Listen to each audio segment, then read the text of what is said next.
جو بھی انسان خود کو ٹھیک طور پر سمجھ لیتا ہے وہ پھر اس کائنات کے ہر انسان کو سمجھ لیتا ہے۔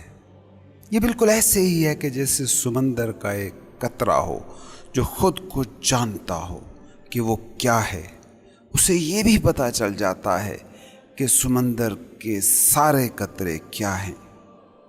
اس لیے کبھی غور کرنا کہ کوئی بھی حقیقی صوفی کسی بھی انسان کے برے سے برے عمل پر بھی اس سے نفرت نہیں کرے گا، کیونکہ وہ جانتا ہے کہ انا کیسے کام کرتی ہے، کیونکہ وہ جانتا ہے کہ انسانی دماغ کیسے کنڈیشننگ کا غلام ہو جاتا ہے۔ صوفی کسی بھی شخص کی کسی بھی بڑی سے بڑی غلطی کو آسانی سے معاف کر سکتا ہے، کیونکہ اسے پتہ ہے کہ انسان جو خود تک پہنچ پایا اس کا دماغ کیسے کام کرتا ہے، اس کی انا کیسے آپریٹ ہوتی ہے۔ کسی صوفی کو کبھی تم چنگیز، ہٹلر اور ہلاکو جیسے لوگوں سے بھی نفرت کرتا ہوا نہیں پاؤ گے۔ کیونکہ وہ یہ جانتا ہے کہ میں بھی انہی کی طرح انا کی زد میں ہوتا، دماغ کے کنٹرول میں ہوتا، اور مجھے بھی طاقت اور اختیار ملتا تو میں کسی اور طرح سے ایکٹ کر ہی نہ پاتا۔ اس لیے جو میں کر سکتا ہوں اس کے لیے دوسروں پر غصہ کرنا، نفرت کرنی بنتی ہی نہیں ہے۔ جیسے ہی انسان اپنے دماغ کو، اپنی انا کے کام کرنے کے طریقے کو جان لیتا ہے، وہ یہ بھی جان لیتا ہے کہ برے سے برا بھی میرے اندر چھپا ہے اور اچھے سے اچھا بھی۔ اس لیے صوفی کسی کی برائی کو بنیاد بنا کر اس سے نفرت نہیں کرتا، اور کسی کی یا اپنی اچھائی پر کوئی فخر، کوئی غرور نہیں کرتا۔ اس لیے تم دیکھنا کہ سچا فقیر کبھی کسی پر تنقید کرتا ہے نہ کسی کی تعریف میں حد سے گزرتا ہے، کیونکہ وہ جانتا ہے کہ یہ دونوں امکان خود اس کے اپنے اندر موجود امکان ہیں، اور جو برائی کر رہا ہے اور جو اچھائی کر رہا ہے، دونوں ہی چیزیں اس کے اندر، اس کے دماغ کے کام کرنے کے طریقے، اس کے انا کے ڈھنگ میں چھپی ہیں۔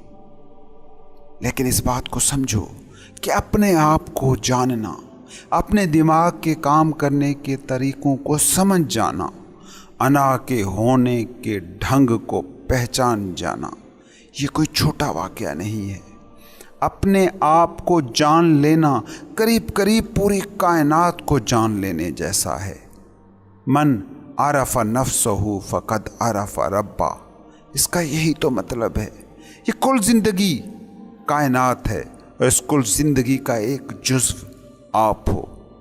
جو ایک ذرے کو جانتا ہے وہ اس کل کو بھی جان لیتا ہے جو اس کل کے ذرے کو جان گیا۔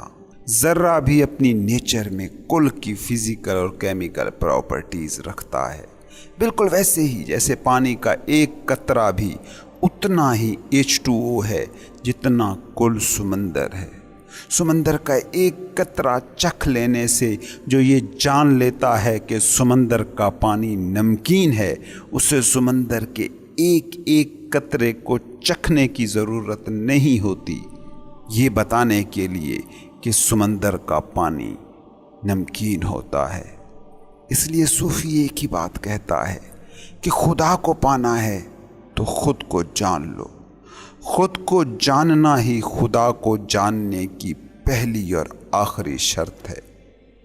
اس تصور کو علامہ اقبال کی ایک بڑی مشہور غزل میں بہت ہی خوبصورت انداز سے بیان کیا گیا ہے۔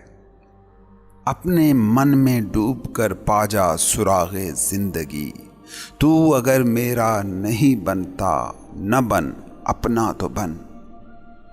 من کی دنیا سوز و مستی، جذب و شوق، تن کی دنیا سود و سودا، مکر و فن۔ من کی دولت ہاتھ آتی ہے تو پھر جاتی نہیں، تن کی دولت چھاؤں ہے، آتا ہے دھن، جاتا ہے دھن۔ من کی دنیا میں نہ پایا میں نے افرنگی کا راج، من کی دنیا میں نہ دیکھے میں نے شیخ و برہمن، پانی پانی کر گئی مجھ کو قلندر کی یہ بات، تو جھکا جب غیر کے آگے نہ من تیرا نہ تن۔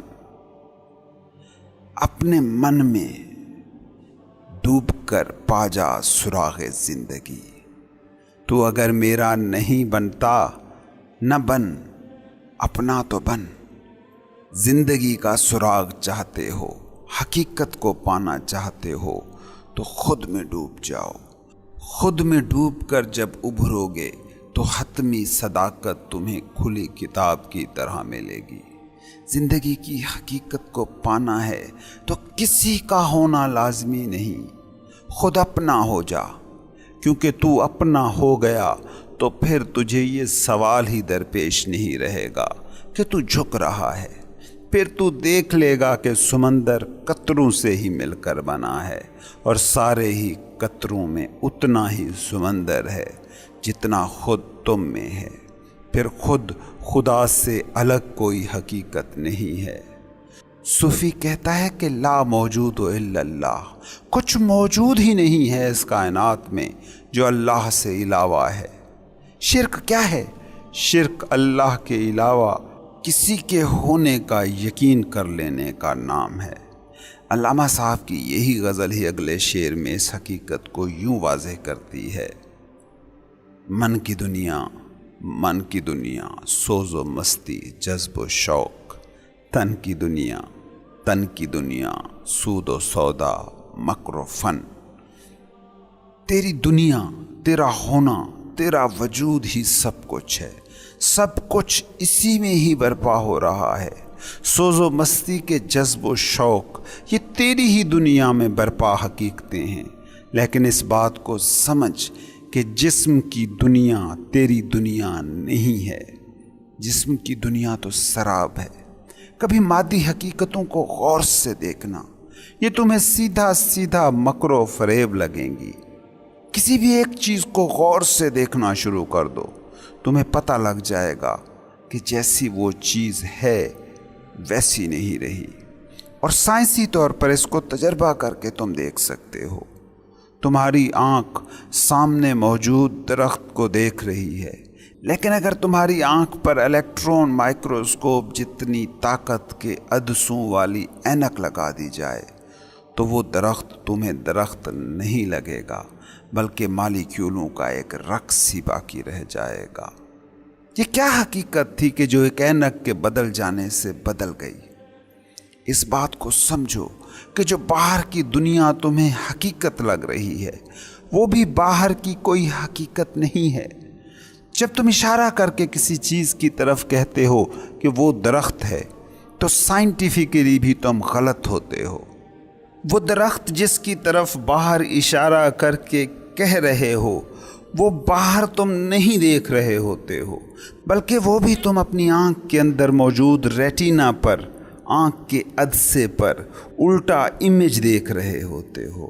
جو آوازیں تمہیں باہر سے سنائی دے رہی ہوتی ہیں وہ باہر برپا نہیں ہو رہی ہوتی، تمہارے ہی کان کے پردے پر ہو رہا ارتعاش ہے جسے تم سن کر معنی دے رہے ہوتے ہو۔ جو تمہارا ناک سونگھ رہا ہوتا ہے وہ باہر کی کوئی خوشبو نہیں ہوتی، بلکہ تمہارے ہی ناک کے ریسیپٹرز ان کو ریسیو کر کے خوشبو اور بدبو کہہ رہے ہوتے ہیں۔ جو بھی کچھ ہو رہا ہے جسے تم باہر بھی دیکھ رہے ہو وہ سب ایکچولی تمہارے اندر ہو رہا ہے۔ باہر کی دنیا، سود و سودے کی دنیا، نرا مکر و فریب ہے۔ آج علامہ اقبال کی اس نظم کا ذکر ہو گیا ہے تو اسی کی ہی آگے بات کر لیتے ہیں۔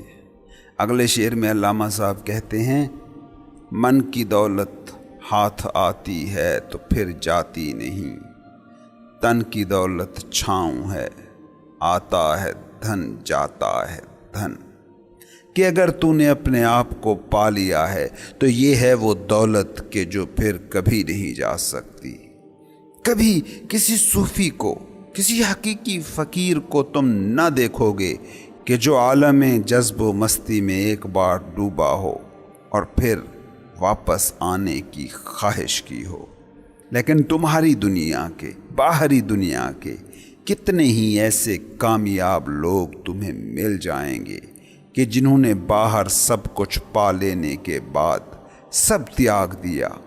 کبھی صوفی کو تم نے اس کے پائے کو تیاگ کرتے ہوئے نہیں دیکھا ہوگا، اور وہ چاہے بھی تو نہیں تیاگ سکتا۔ جو اس کو پالے کہ جو حقیقت ہے، وہ پھر کسی غیر حقیقت کے لیے اس پائے کو ترک نہیں کر سکتا۔